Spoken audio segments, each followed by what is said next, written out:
Hi மக்களே, Mohanlal chicken எப்படி செய்யறதுன்னு வாங்க பார்க்கலாம். அதுக்கு முதல்ல 1/2 kg சிக்கனை நல்லா தண்ணியில் கழுவி எடுத்துக்கோங்க.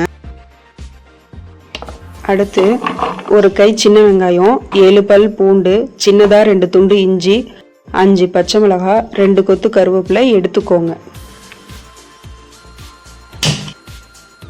அடுத்து 2 துண்டு தேங்காவை எடுத்துக்கிட்டு வீடியோவில் தெரிகிற மாதிரி நல்லா சுட்டுக்கோங்க.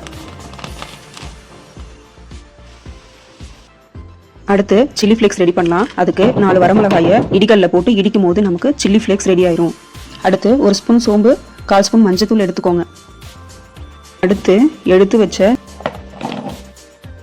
சின்ன வெங்காயம், பச்சை மிளகாய், பூண்டு, இஞ்சி,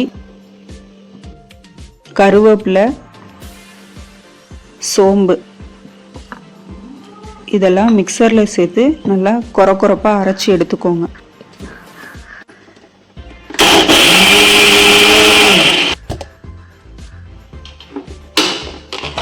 ஒரு கடாய் எடுத்துக்கோங்க.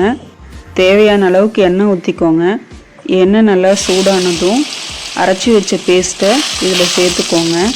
1/4 ஸ்பூன் மஞ்சத்தூள், ஆல்ரெடி ரெடி பண்ணி வச்ச சில்லி ஃப்ளேக்ஸையும் சேர்த்து பச்சை வாடை போகிற வரைக்கும் நல்லா வதக்கிக்கோங்க.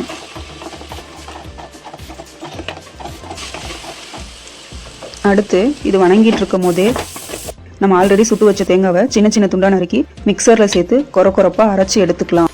அடுத்து மசாலா நல்லா எண்ணெய் பிரிஞ்சு வந்ததும் கொரப்பாக அரைச்சி வச்ச தேங்காவை இதில் சேர்த்துக்கோங்க.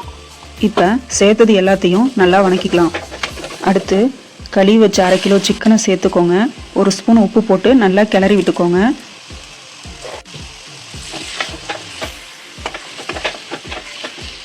இது கூடயே 1 ஸ்பூன் கரம் மசாலா சேர்த்து நல்லா பரட்டி விட்டுக்கோங்க. இதுக்கப்புறம் இதில் நம்ம தண்ணியே சேர்க்காம தான் வேக வைக்கணும். அதனால அடுப்பை சிம்மில் வச்சு மூடி போட்டு ஒரு 10 நிமிஷம் வேக வச்சுக்கோங்க. இப்போ பாருங்க, நம்ம சிக்கனில் கொஞ்சம் கூட தண்ணியே சேர்க்கல. சிக்கன்ல இருந்து தண்ணி பிரிஞ்சு வந்திருக்கு. இப்போ ஒரு கிளறி திரும்பவும் மூடி போட்டு சிக்கன் நல்லா வேகிற வரைக்கும் அடுப்பு சிம்மில் வச்சு வேக விட்டுக்கோங்க. இப்போ பாருங்க, தண்ணியெல்லாம் நல்லா இழுத்து சிக்கன் நல்லா வெந்து வந்துருச்சு.